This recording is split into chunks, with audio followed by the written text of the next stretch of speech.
Hey everyone, this is Chappie here at Intense, and for today's video we're going to be going over how to diagnose and adjust your dropper post.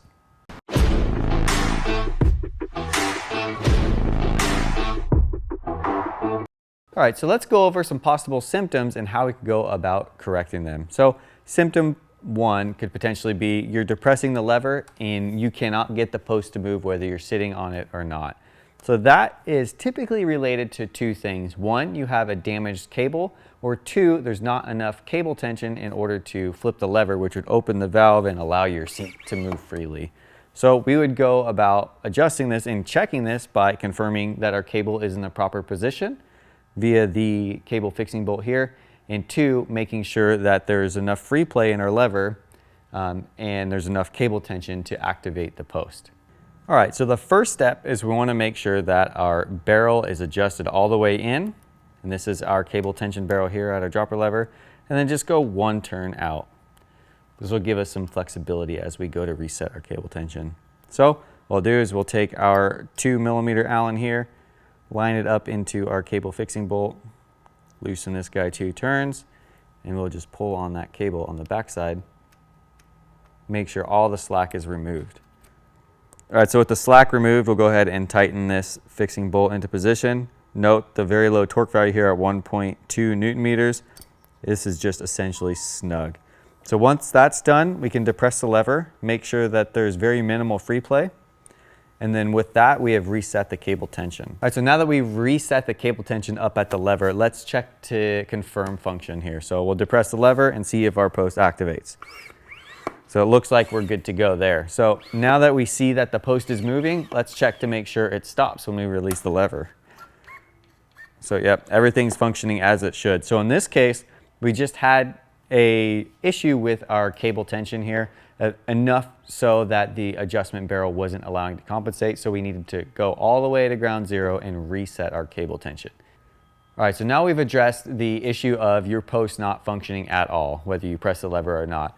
What's the next symptom? So potentially something different could be you're not depressing the lever at all and your post is still moving freely.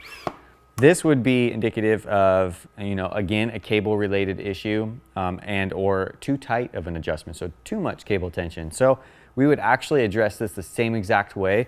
We would want to go up to the lever, we would want to zero out our barrel adjuster, go one turn back out and reset our cable tension. All right, so now let's confirm function to see if our adjustment actually made a difference.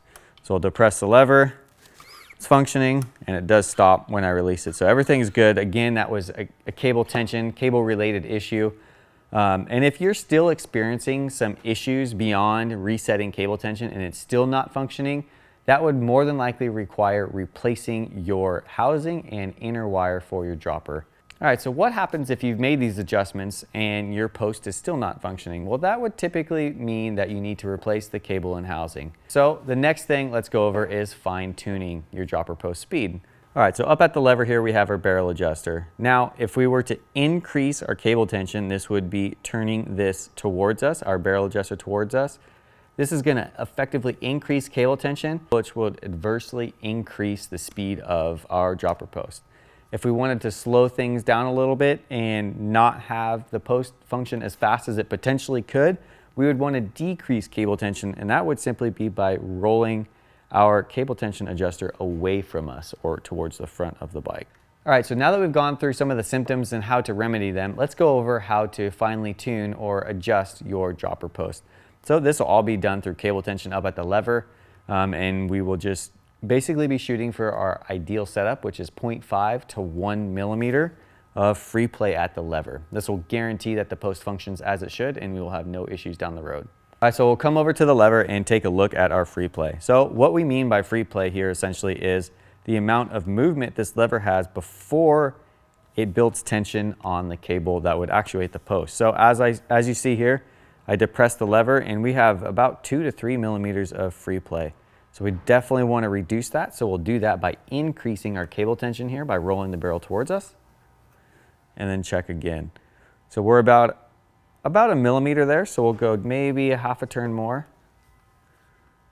And we have about 1/2 mil there. So I prefer it to be a little on the tighter side, but again, it's a personal preference thing, what you want your lever to feel like, but that is the ideal setup. 0.5 to 1 millimeter of free play up at your dropper post lever. All right, so now that we've gone over some symptoms, some remedies, as well as fine-tuning your dropper post system, one thing to take note is this will work for pretty much any cable actuated dropper post, and certainly every dropper post that we spec on the Intense lineup. So if you have any questions on that process or need any assistance along the way, don't hesitate to reach out to our customer service team. They'll be more than happy to help you. Thanks for choosing Intense.